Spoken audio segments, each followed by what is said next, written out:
订阅，订阅，订阅。Hello，大家好，我是瑞兽。今天呢，我们要来打狂乱腿。哦，在这个时候，我看投票，我开一个社群的投票，希望大家都有去投票。哦，投票的内容是我究竟要拍比较长的影片，还是比较短的影片，大家会比较喜欢。然后投票到我目前观看结果，今天是4月19号的下午6点40分，然后目前得票数最高的是第3个选项，也就是2到3分钟的短影片，然后再配上我的干话，然后再介绍几只猫。所以呢，我就来尝试一下介绍不专业介绍猫呢，就是今天要介绍就是明明的消波角色，还有你的那个漂浮敌坦克。第一选择就是我们的章鱼狐猫。然后一开始我是想要试试看，我可以用章鱼狐猫单挑，但是好像它的坦度对那个一般敌的话有点不太，所以我就决定派黄强来当做他的盾。然后如果你是第一次来到我频道的观众，我是瑞兽，我平常会拍猫咪大战争的影片，然后绘图影片的话应该会越来越少了，因为都没有人要看。没错，就是要跟着流量走，没办法，拍画图的影片都没有人看。然后非常感谢各位的支持，我在上个礼拜突破了100万100订阅，不是100万订阅，差得远，100订阅。希望各位继续喜欢我的影片。今天的影片呢，就是今天一天录很多支影片，那这支是算众多影片里面偏长的一个影片，然后这个应该会第一个发布。那请各位陆续期待接下来的影片。接下来的影片有打狂乱什么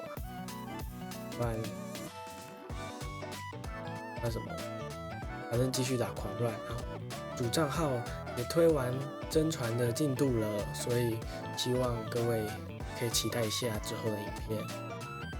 然后作为消波块，它算是容易取得，然后消波块就不用多说，消波块就是小，没错，很虐。那可是平民版的8戒。前期的漂浮敌人的 BOSS 最有名的应该就是他了，除了喷喷以外啦，最有名的应该就是章鱼狐嘛。然后开这些道具呢，是因为我想要一次过之后就到开金钱 Max， 是因为我想要一次就过，赶快过，然后就可以收工了。错。然后超级因为硬度不够，所以是出好玩。没错，这一关呢，基本上就只有靠章鱼打瞎猫来输出。章鱼狐猫本身有那个降攻的能力，所以可以让它对漂浮敌有更耐打了一些。到底要怎么评价这些猫？其实根本不知道怎么评价这些猫，为什么是作孽呢？然后基本上应该是2阶就可以单挑赢这关了。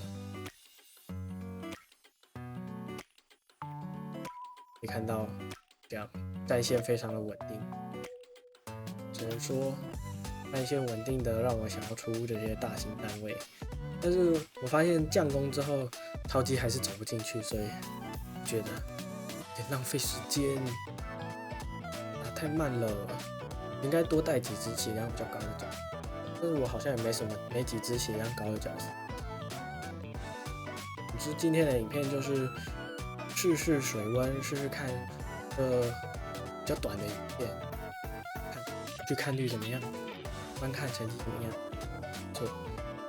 如果你喜欢我乱介绍猫的话，别忘了点一个喜欢、订阅。对，我知道大型单位会被打到，也不知道将攻为什么他们，反正就是拆塔的时间真的是有够久的。既然都看到这里了，订阅一下瑞兽吧，我会继续拍猫咪大战争影片的，谢谢，谢谢。证明我第一次通关，应该是一次就过。红卷风猫可以打铁头了，明明的打铁头角色。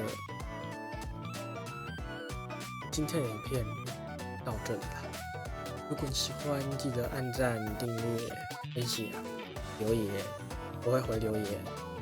有看我之前的影片，可以到我之前影片底下留言。还有，希望大家喜欢。今天的影片就到这里了，晚安。